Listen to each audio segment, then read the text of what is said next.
you have placed the Templars on Oak Island. Do you think that they stayed there, or do you think they went somewhere else after that? I do, and there is one possibility as to why. At the time of Bernard de Clairvaux, there is an amazing legend of a king called Prester John. He's Christian. He's from somewhere mysterious in the Orient. He's fabulously wealthy. He's a Solomon of his day. He has a huge army, and people in the Holy Land were afraid of being losing ground there. It's I'm wandering into incorrect political territory here, but people almost view Christianity as a European religion. Mm. It's not. It was born literally in Jerusalem and started there and found out from there and is 2,000 years old. And of course, Jerusalem was a place of the many roads of many belief systems.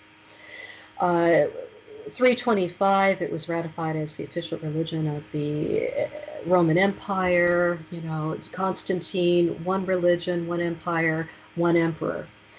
And because the infrastructure of Rome was so powerful and it had roads going everywhere, Christianity just spread. And it became strong in other parts of the Roman Empire. So you had at times very good Christian rulers. You had Muslim cities during the time of the Crusader states in the Holy Land that were friendly to Christian states. One Muslim state was friendly towards Christianity, and one of the reasons why Eleanor of Aquitaine was put under house arrest by her husband, the King of France, was that the dummy wanted to attack this Muslim-friendly city-state. And they needed that ally, and they attacked that city anyway. And so you have this woman who's been locked up because she argued against this policy. And it was so short-sighted. But the truth is, there were massive armies coming in, coming in to take over that area of the world and expel Christians. So yes, they wanted Prester John, but how to get to where Prester John was? I think it's probable that Bernard de Clairvaux sent out Templar emissaries on secret missions to try to find him. To try to find this Prester John. You couldn't get through to Ethiopia at the time Bernard de Clairvaux lived. The Templars did successfully at one point get through the Nile and eventually managed to get, I believe, down to Ethiopia, which is one of the oldest Christian nations in the world. And there is a lot of evidence to show that Prester John was a king from Ethiopia. And of course, you have, he's the marriage between the Queen of Ethiopia and King Solomon, and that he stole the ark. The son stole the ark and took it to Ethiopia. But it's my thought that the knowledge of how to make arks was passed down, and there may have been as many as 5.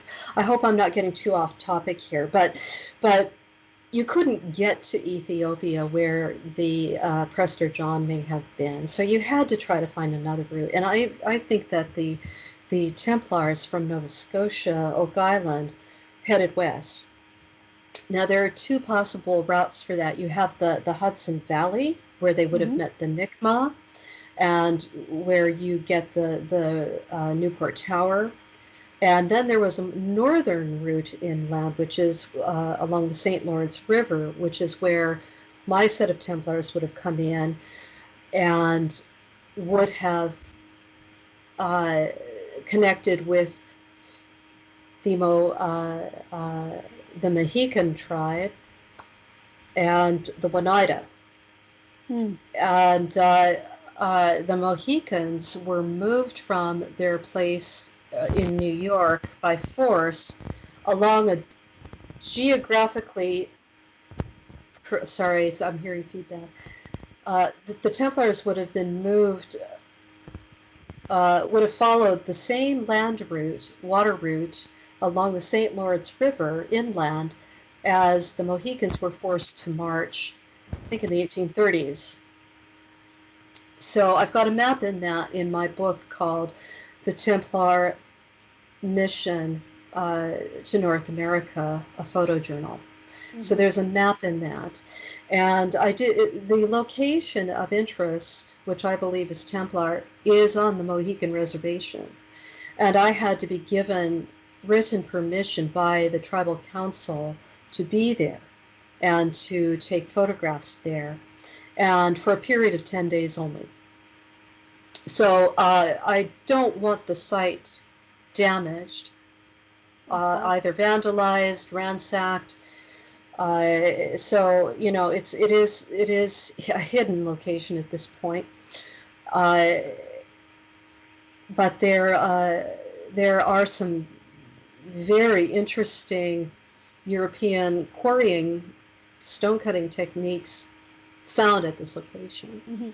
So this location is in the state of Wisconsin, yes, by the Great Lakes. Yes, and the reason why I think that's important, I think the Templars may have been pushing west, trying to reach the Orient by a different route as emissaries looking for Prester John. So, because you have to respect what these men did, and they couldn't have done it unless they had allies. So they befriended and made allies of the native peoples there. And it's very possible that they even married into these tribes. But I think they headed west. How did you find out about the site? Well, I received a message on Facebook, and it was one photo. And I am contacted time to time by people.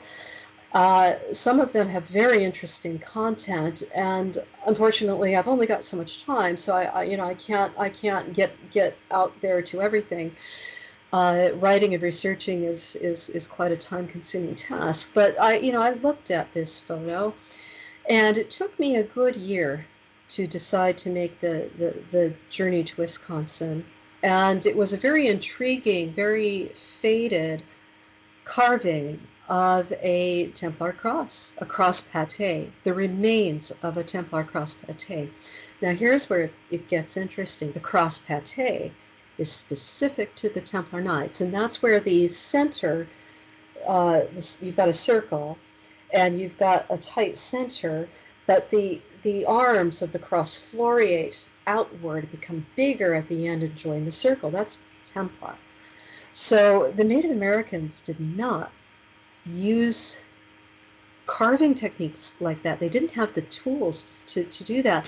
Oak Island, I'm going to forget what it was called now, they found a very long chisel, if you will, that that would have been commiserate with something the Templars would have had. And you would have had a mallet, and you would have, used it to do fine chisel work. Only Europeans had that. And I did search the area and studied the area to rule out Native American carving. And I believe that I have done so to a great extent. There's always a danger of cultural misappropriation, where you take the emblems, symbols from another culture and use them for your own. Hitler did that. Hitler took Templar iconography and twisted it to his own evil designs. But so cultural misappropriation is a very serious topic, especially when it comes to the Native Americans, and this site is on Mohican property. So in the book, I do show other carvings, known carvings that are Native American from 92 miles south, very famous location. Uh, uh, there are no other sites in the area that look like this one. In Wisconsin, the one thing that hit me immediately was that there were glacier boulder dumps everywhere. As the glaciers receded, they just dropped these massive boulders. And if you're going to grow wheat or whatever, you've got to clear these fields at great expense. And in grazing pastures, they didn't bother to do that, so you've got your cattle or your sheep or whatever, and you've got these massive, huge boulders, and they're wonky and they're pitted and they're, organically shaped as if they've been tumbled. The stones that I'm talking about have right angles. They've been chiseled, they've been shaped, and there was also, when I arrived there, I just was trying to keep a level head. I wanted it to be what I hoped it would be. Mm-hmm. And I had to keep so much in mind and try to keep on top of my expectations. Mm-hmm. Make sure that I was saying and doing all the right things.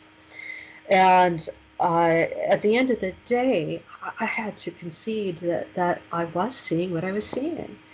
And that I was seeing European quarrying techniques and faced stones, squared faced stones, heavy rock splitting, heavy boulder splitting. And the Templars were quite good at your Hermstone, for example, at Ross Castle, has a potential mile marker or a place stone of some sort, that and a very faded Templar cross on it. And I do believe that is an authentic Templar Knight cross. So the amount of fading, the wear and tear, the marking to another location, it is all commiserate with Templar MO. So what we came across first, what I was introduced first, was what I call the marker stone or the Knight stone, because it looks like the outline of a man standing wearing a cloak. You can just about make out the left shoulder, and a helm. So he's like this in profile, and you can just about see a helm, and the helm it looks like the nose guard of the the early Templar career. And on his left, where the Templars often wore a single red cross, were other carvings, which I thought, oh my God, I was expecting just to see a cross. The cross pate was actually lower down on the structure. So this boulder had to be sheared off like this and flattened and faced, and then chiseled to get the features right. Yes. And the cross pate was lower down. And what surprised me, it's about 5 feet tall. What surprised me about this thing is there was a kite shield over the left side where the heart is, and it was covered with annulets, which is a punched coin.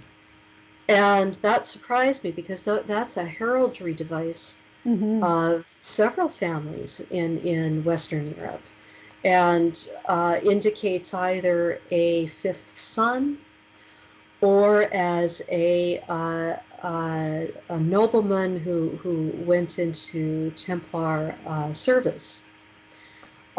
So the annulet is a very specific visual clue. So the next thing that blew my mind, I carefully took off on one side a good inch plus of lichen. Lichen grows incredibly slowly, and it like a millimeter a year, teeny tiny amount. So I didn't want to damage anything that might be underneath. So I was very careful.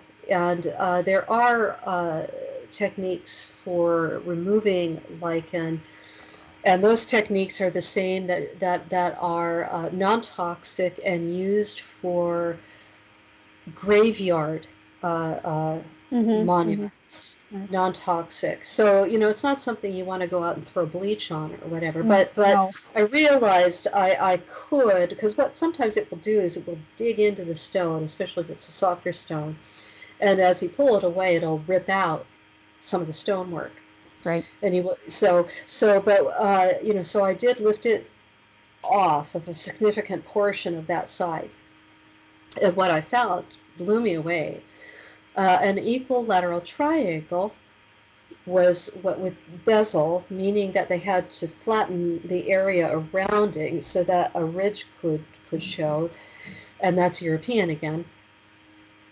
And this triangle was capped, so it ended here, and it had a little capstone on it, very reminiscent of what you'd see on the back of an American dollar, and an Or emblem in Egypt. yes. Well, that triangle is an ancient symbol, and it is you'll see it in many churches. The Tetragrammaton, the Eye of God, and the symbol of it's a Trinity symbol. But what's also a possibility, basically, the Templars had to have been incredibly angry. They were betrayed by their protector, their liege lord, the Pope, and I don't believe he was as innocent as some people think he was. I can go into that another time if you wish. I believe he was legally elected. He may have wanted to pardon the Templars with the Chinon parchment, but he never used it. I think he was more afraid of Philip. So it got buried, and the Chinon document was presented to the public in 2007. But in 700 years, why did not one single pope exonerate the Templars? It was only because of the Da Vinci Code that the church wanted to clear Clement's name and have still not acknowledged the Templar Knight Order as innocent. Perhaps they actually have been meeting with legitimate Templar orders. There have been meetings, conclaves. So it's interesting, but they've not cleared the original order. And I would like to hopefully someday see Jacques de Molay become a saint. He deserves that. He showed incredible courage. He stayed in the Paris temple with his two senior officers, and of course the three of them were executed by fire. And that location is marked today. You could go to Paris and see that today. So, within a year, the entire the Capet line ended. Pope Clement was dead. His body was set on fire. So, the Templars were angry, and they avenged their master. So you've got a small pyramid that's separated from the big pyramid. Is that the Templar Knight Order 2.0? Just asking a question. I have nothing to back that up, but I am asking that as a question. So, we went through a rough patch. We lost our Grand Master, but we're back, and we are complete as a whole. So here you have the Nightstone, you have the Kite Shield, which is Templar, and the amulets. And I believe I learned this from yourself. I wasn't able to count all of them. The carving was faint, but on Templar Knight shields you would have how many gold or how many coins? Coins I believe it was supposed to be 30 coins. for the due to Judas. It's Pieces of silver. it's a piece of information that I gained from a book called Templar First Nation by Freddy Silva. And at the end of one chapter, towards the end of the book, he talks about how when you wanted to enter the Templar order in Portugal, you had to pay 30 silver coins, and it was Amazing. symbolic. Amazing. I'm not sure if the amulets on the shield that you found in Wisconsin actually represent the 30 coins, but if they do, what a coincidence. Well, the difficulty in establishing these carvings as legitimate is tough. Wisconsin gets 5+ feet of snow every year. Over 700 some odd year, or 800 years, it's going to show wear and tear. And your stone, I believe, supports my I don't want to say mine. Wayne actually discovered it, but I came along and investigated the site. But he discovered it and had the courage to reach out to me. But these two stones and their carvings support each other. And there is a documentary series that was shown on the History Channels. It's in 4 parts called Buried Nights. Mm-hmm. And in the final episode, the investigators, one is a ex-Air Force officer and the other is an archaeologist, amazing individuals. The archaeologist specialized in battlefield archaeology. Now that had to be something gruesome at times, but they culminated their investigations in Portugal at a church, which is the location where their first king was educated. And the Kingdom of Portugal was established by Bernard de Clairvaux through his nephew, who became the first king. Mm-hmm. Mm-hmm. And a Templar cross pate is on one of the walls of this church, and it is as equally faded as yours Mm-hmm. and mine. So all 3 objects establish a legitimacy because you've got a known Templar foothold in Portugal. Mm-hmm. You have Nova Scotia, Ross Castle, however controversial that may be. You have evidence of 1200 AD on Oak Island. And then you've got the ease of which human beings could travel ease. The St. Lawrence River, the Great Lakes, cut across land and end up at this particular point in Wisconsin.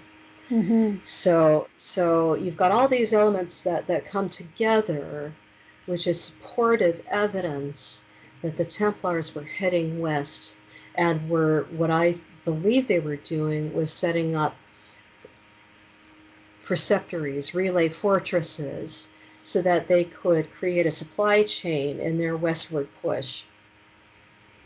So if they were pushing west, do you think there's another site farther away from Wisconsin? So Wisconsin is one, but then there's another farther west. Well, all these locations are controversial, but I'm a brave individual, so I'll go out on a limb. If you do look at the evidence, it does start coming together. I think that it's right to view the Kensington Runestone as an object of curiosity worthy of being investigated outside of and divorced from whoever has investigated it in the past. It is a very interesting object. It's possible Templars could have gotten there in later years. I struggle with the idea that they made it any further west than that. I don't think there might have been enough of them. I Mm-hmm. think they, as human beings, could have ran out of petrol, if you will, gasoline. I just don't think there were enough of them to continue. You need a large population to support a geographical area of that size. Mm-hmm. And if the tribes, often battled with each other, they're human, of course they do. So the Templars may have formed allies with the Mi'kmaq, the Oneida, even perhaps Mohican, what have you. That could have changed if they came on the wrong side of a dispute. Mm-hmm. And one of the translations of the Kensington Runestone, I'm not going to get it quite right, says something to the effect of 1362. We went hunting, came back, and 10 or 20 of our number were found dead and bloodied. God rest their souls. So something bad happened to these men. Anyway, I find it difficult to conceptualize that there were enough of them to push westward. And any domestic waste that was found between Nova Scotia in the eastern seaboard heading west could have been mistaken for European colonists bringing family heirlooms. That would have either been picked up and misconstrued as having been brought by settlers from the first colonies. So, and items being precious and scarce would have been traded, would have been kept. They would have integrated, Templars would have integrated Native American objects to help sustain themselves. They would have traded objects. So I think eventually they obviously faded away, in North America. They either were killed, accidents, died of diseases, integrated, and so, they were human. They couldn't have maintained a superhuman push westward for very long. Have you come across any oral tradition among the indigenous people of North America that talks about something like this, an incursion or a visitation by European knights that sound like Templars? It's well established now, and this is certainly not something I came up with. This has been out there for a while now. The Mi'kmaq, even some of their own higher up numbers believe that their god Glooskap may have been, I believe, William Sinclair, Earl Sinclair, or perhaps even a Templar. So they talk of a description of a ship without oars. They did not, use sails. The Native Americans weren't using sails, so that would have looked quite magical. And somebody that gave them technology, information, and was red-haired, fair-haired, perhaps even some of the daughters his daughters married into the tribes. That was discussed by other theorists. He had an incredibly large family, something like 11 children. I don't honestly know how his wife withstood it, but they were famously in love, and so that's one theory. So it's hard to know whether or not Glooskap was a conglomeration of a few visits, perhaps even earlier information transmissions from prior Templar visits. So that is certainly a potential. Yeah.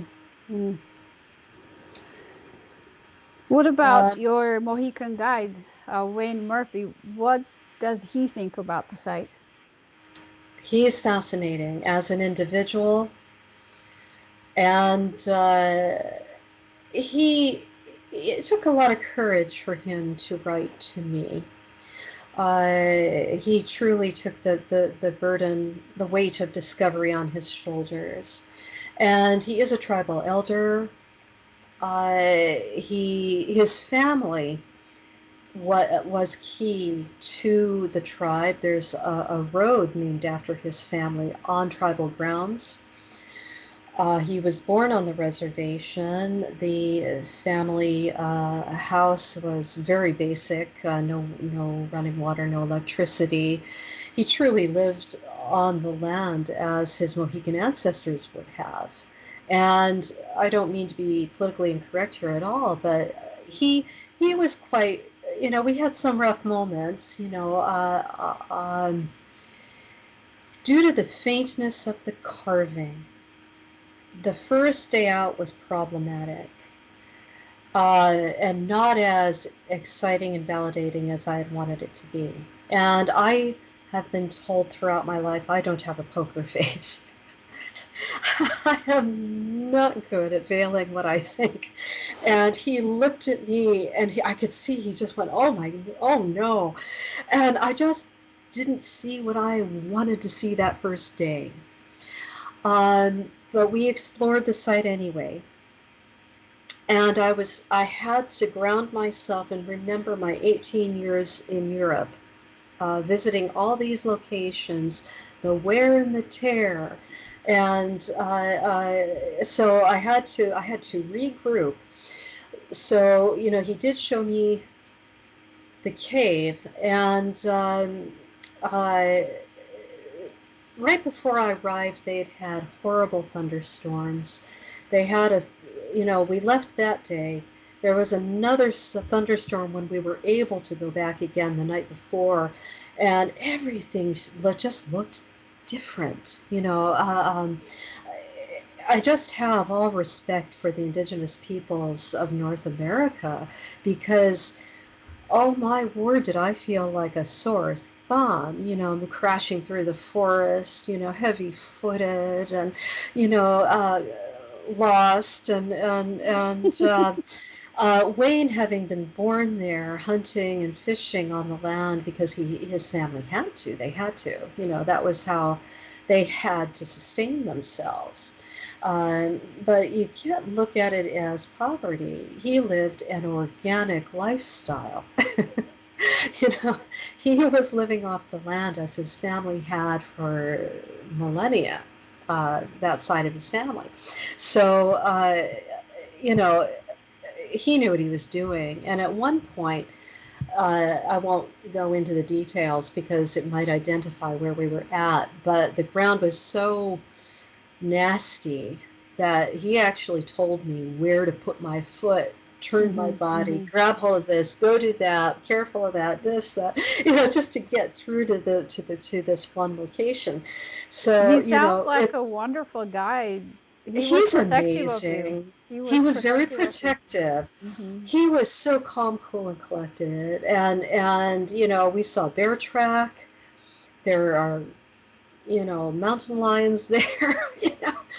I mean, the whole 9 yards. And it was truly an adventure, and I enjoyed every minute of it. And he was stupendous. But he was also worried about credibility. Am I doing the right thing? What will my family think? What will the tribe think once this gets out? A lot of pressure.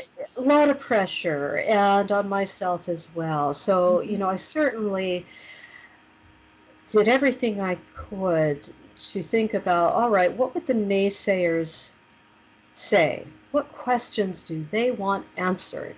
How do I answer the questions of cultural misappropriation?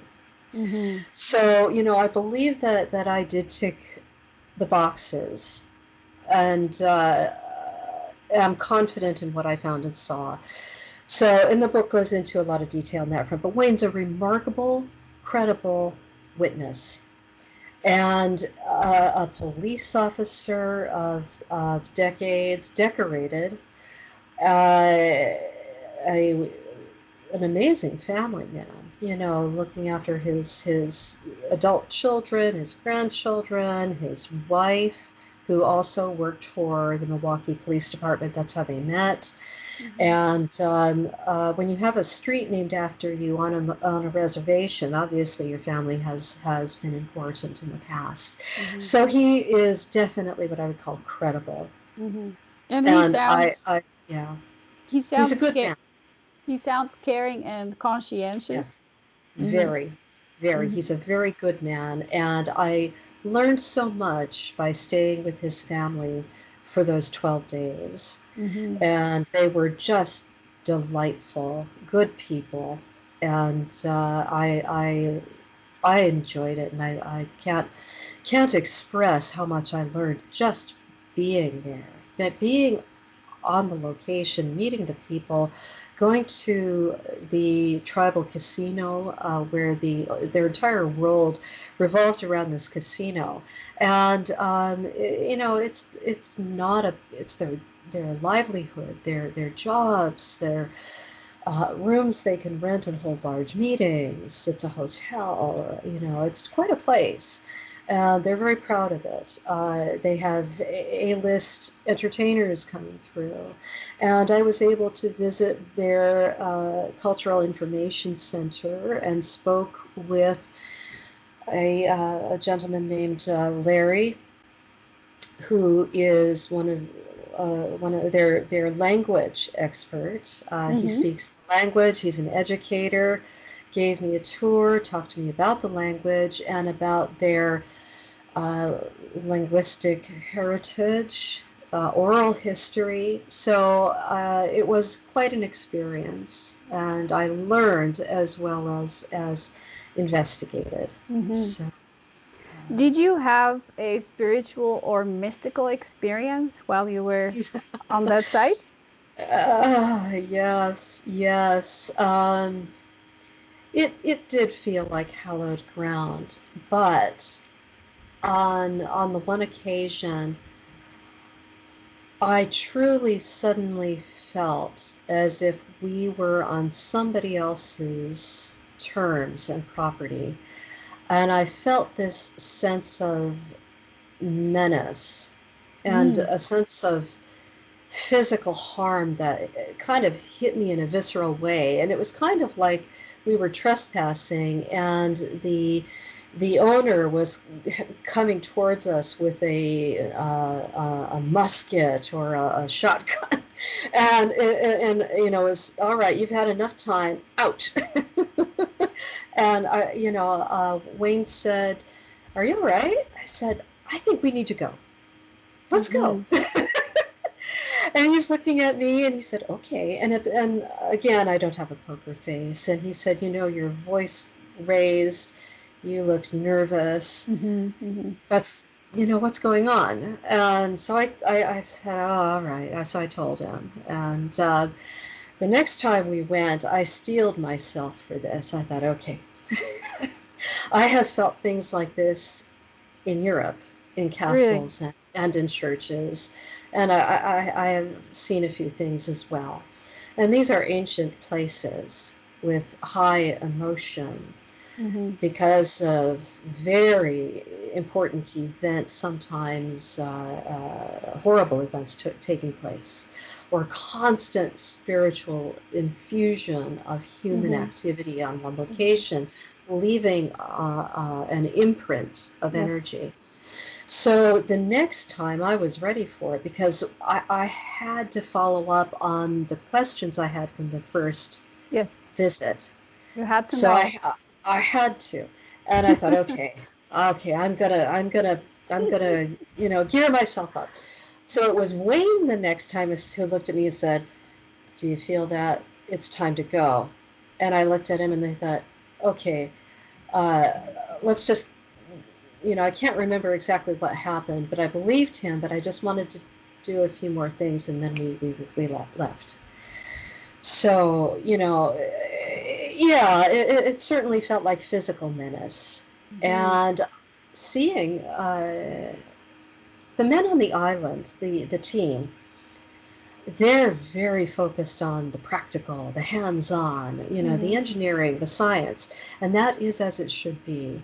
And that comes first. But to have them, some of them come out and say that they've had unexplained phenomenon, and the Yes. island has a history of unexplained phenomenon.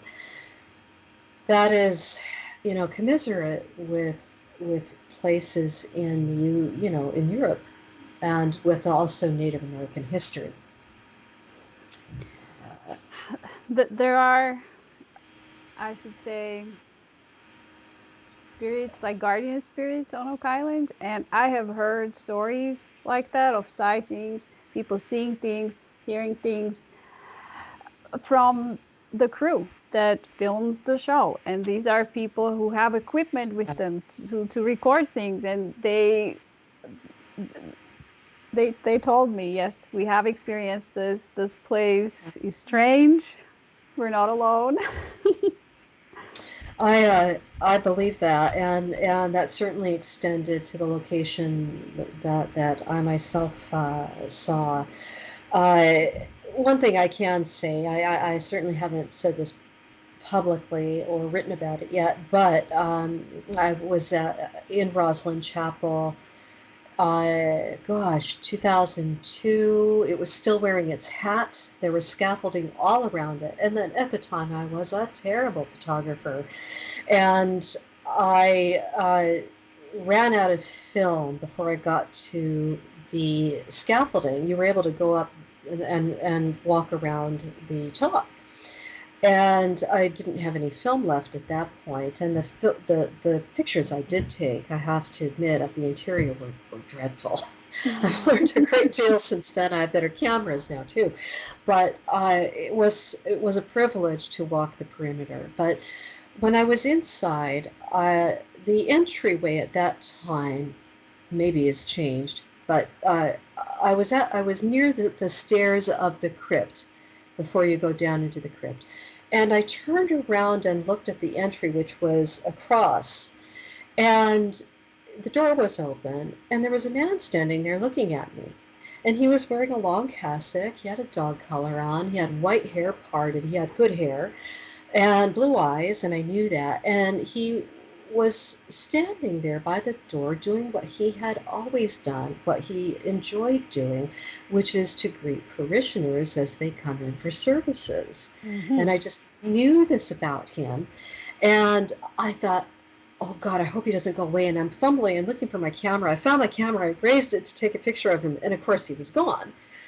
But I don't know who he was. He had to have been anywhere from maybe mid-1700s to on up through the 1800s to near the turn of the Victorian era, the 1900s. But it was wonderful. It was wonderful. I would have liked to have known who he was, mm-hmm. But I haven't had time to do that kind of research. But perhaps I'll find his drawing, a pencil drawing of him somewhere, or a painting, or a name. Who knows? Mm-hmm. Who knows? You are tuned to the energy of the place and the spirit of the place. So it sounds to me like you picked up on the guardian spirit at the Wisconsin site, and you respected its wishes. So thank you for that. You must. We're all just passing through. And some of us perhaps are links in a chain, and it's our duty to be a caretaker, a good steward, and a link into the chain for the future. Mm-hmm. Those forces, protection forces that were put there on purpose centuries ago, they're the real caretakers. And it's certainly a partnership between the physical and outside of time and space, those power beings or individuals that have wedded themselves to a location, mm-hmm. to an object, to protect it. So it's a partnership, I suppose. But mm-hmm. we're just passing through. It's up to us to respect it and understand it's not ours. Right. We have a duty of care. Absolutely. And the Knights Templar too were links in the chain. They were put in charge of a mission in the Middle East. They carried it out superbly.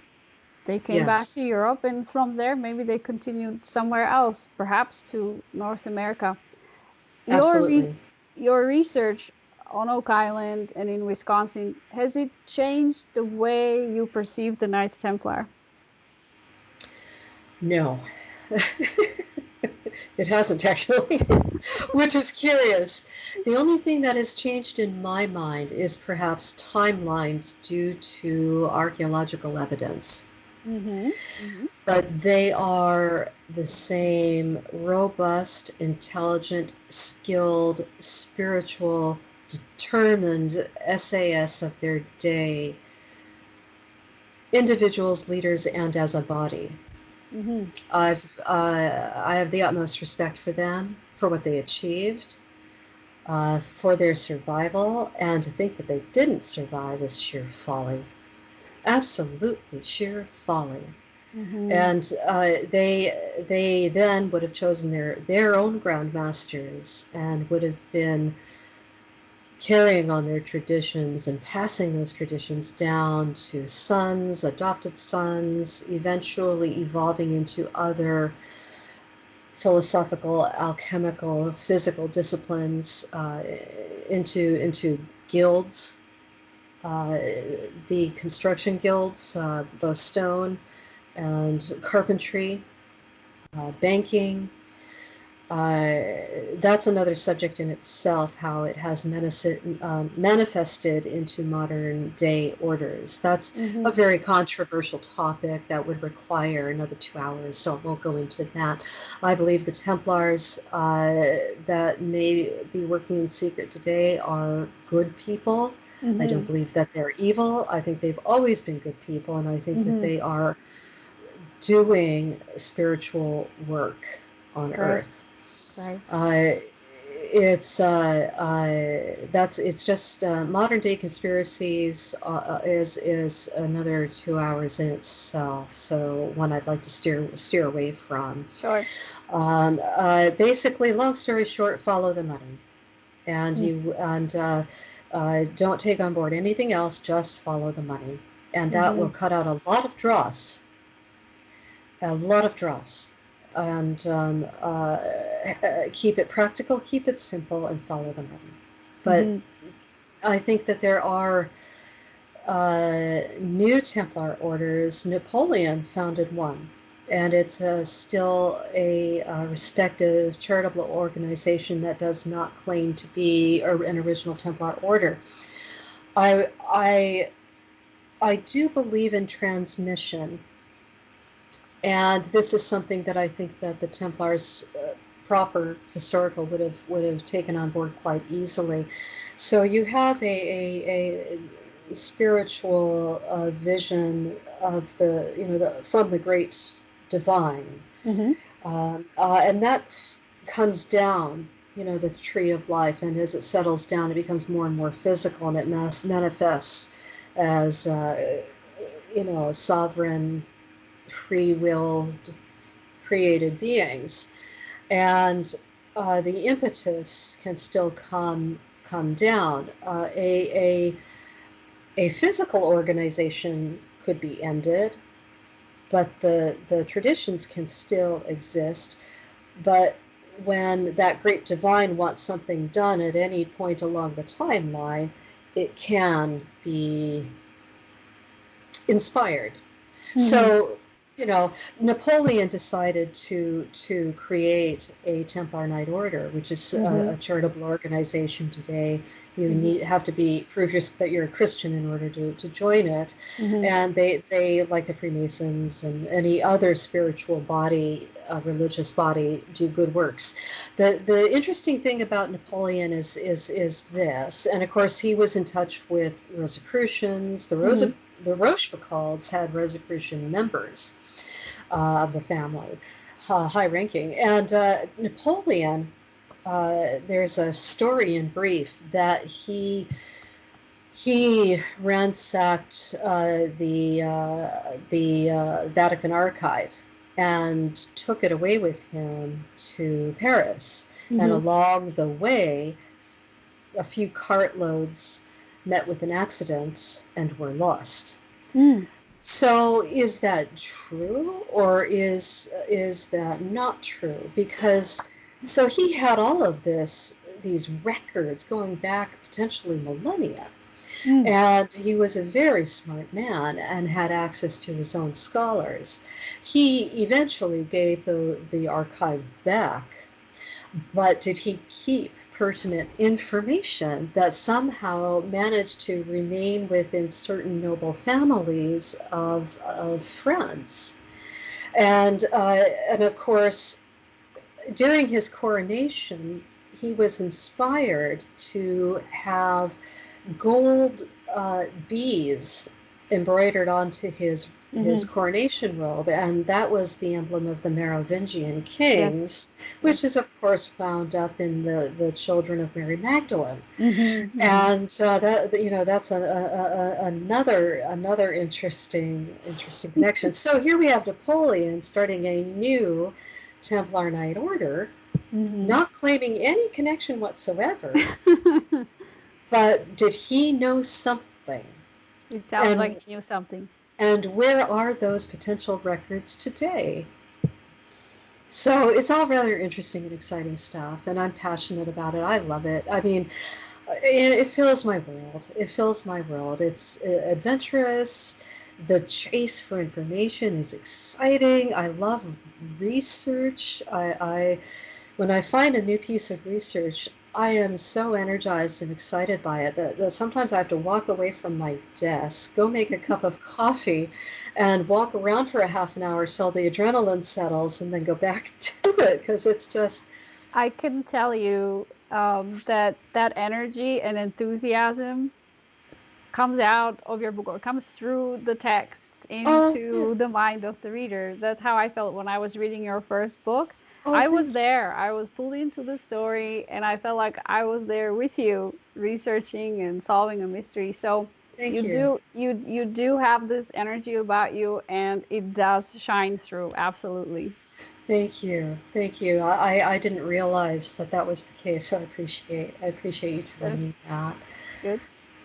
What kind of other projects are you working on? If it's not a secret, what will your next book be about? I've been working on my next one. It involves Zena's map. I wanted to investigate elements of the map, as I'd mentioned.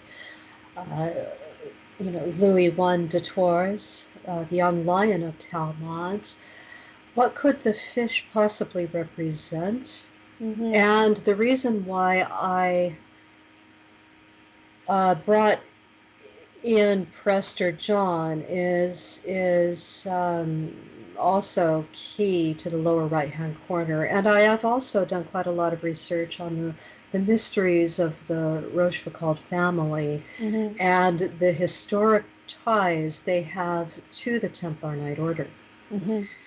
And I'll be presenting photography, and I hope to have it out for August 31st. I have to admit I'm quite behind. I'm missing deadline after deadline. We're all quite, some of us at least, been presented with extreme challenges during the virus. I chose to leave England. I was extremely concerned about my mother's welfare, and she'll be 89 this August. You'd never know it in a million years, but she does have some health issues that are... I'm sorry to hear that. Extreme, and she does need help, and I was just so grateful, so is my family, that she was not in one of the care homes, because we live right next door to the epicenter where this broke out in Washington State. So I just wanted to make sure she was okay. So you're a good daughter. I love her, and she's my friend, and partner in crime at times. She and I dissect Oak Island, every time it's on, and to the nth impossible degree. And she has helped me with research, and she is as passionate about the Templars as I am. And, wonderful. My father has been very helpful as well with Wisconsin. He's loves the great outdoors, and I respect him for his. He's in his 70s and took up uh, long distance bike riding. He's trained himself, lost loads of weight, but he's a bit of an outdoorsman. And from the Midwest, my family's from Ohio.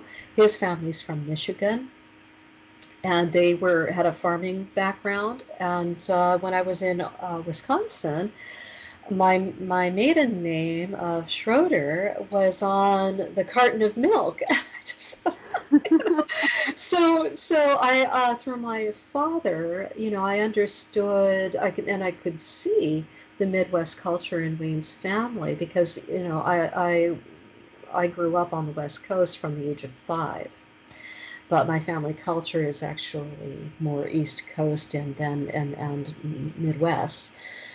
So that was interesting, and he's been very helpful on the Wisconsin side. So there is a new site that Wayne has discovered that has raised the game further, and I almost don't even want to mention it, but it may tie in with Ross Castle. And I might be getting too excited in saying this. I need to go back, I need to investigate it, but I do need to finish this current volume first for August 31st. I'd like to tie up my research of the last 2 years and discuss Castle Talmont in greater depth. So, yes. Well, you're welcome in New Ross anytime. Thank you, Alessandra. It's been a delight to speak to you in your virtual war room, situation room. One last question. Yes. Where can people find your books? I would go to the main platforms, Amazon, Barnes & Nobles, in the UK, Waterstones. I understand that Walmart has put me on their website, and it just astounded me. But I am published. I have my own publishing company, and I've partnered with a larger publishing company, and they have an outreach of 39,000 different platforms and partners. I can't begin to tell you where they all are, but the usual suspects online.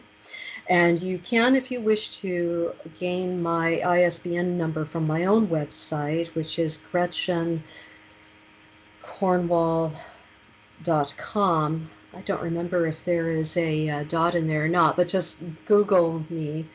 And all my ISBN information is available there, or you can get it on Amazon and then take it to your local bookstore, and they can order it from there if that is your preference. So. Can people follow you on Facebook or Twitter? Yes, I've been dragged into social media quite reluctantly. I'm mostly on Facebook because that's where my family is. And Facebook is huge. I think it was about 2 years ago. It was a Monday. And on that one day, 1.5 billion people around the world were using Facebook.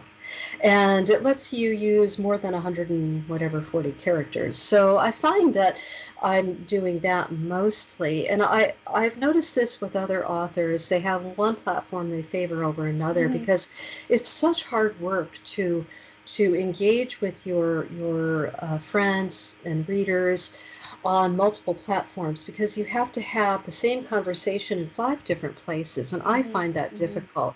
So I am on Twitter. I've put up video with photographs, etc. I'm on Instagram now, but I'm not out there all the time, which is unfortunate. But Facebook, I'm all over that, and I hope to do better in the future. But it's what writing and researching, speaking, goodness, it's a job. And I just can't maintain 5 different social media platforms, but I will try to be better at it in the future. I do have a YouTube channel, but again, you know, it's like, oh.